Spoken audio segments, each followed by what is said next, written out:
In this Getting Started tutorial, I'm going to demonstrate some of the restriction enzyme analysis features within Geneious Prime. Within Geneious, I'm currently viewing a plasmid file I have saved in my local database. To find restriction sites within this sequence, I will select the Restriction Analysis tab within the document viewer. Then, I will select the Find Restriction Sites option. Geneious finds restriction sites based on a list of candidate enzymes and a set of criteria you define, such as number of cuts and where to cut. By using the first drop-down menu, you can specify the enzyme set, which contains a list of restriction enzymes of interest to use. Geneious comes with a range of enzyme sets to use, and these are identified below the line. All enzyme sets above the line are user-defined. I will show you how to create your own enzyme sets later on in this tutorial.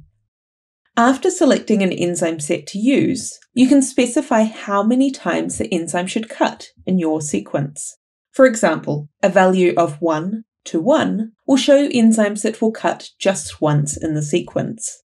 Using the drop-down menu below will enable you to be more specific on where you want the enzymes to cut. For example, instead of having enzymes cut anywhere on the sequence, you can identify enzymes that only cut within a region you define.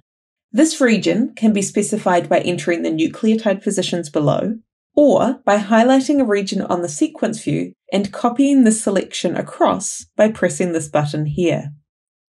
Finally, by selecting the Advanced button, you can select to find a specific enzyme, or enzymes, within an enzyme set, instead of showing all the available enzymes within the set at the same time. Up to this point, all criteria selected in the restriction analysis have been temporary. Once you are happy, you can click the Apply button to add the enzymes to your sequence. If you would like to change the restriction analysis option, you can always select the Delete Applied button to start over. Once the Find Restriction Sites analysis has been applied to the sequence, you should save your changes by pressing the Save button. You can manually remove certain restriction enzymes by switching to the Annotations tab. Here you can select restriction enzymes within the table and delete them by pressing Delete on your keyboard. Now that the file has been saved, you'll notice that there are new tabs at the top of the document viewer. These are Virtual Gel, Enzymes, and Fragments. Heading over to the Enzymes tab will display a table of all enzymes following the restriction analysis. The table displays information including the recognition sequence, number of cuts in the sequence, as well as the cut positions and fragment lengths.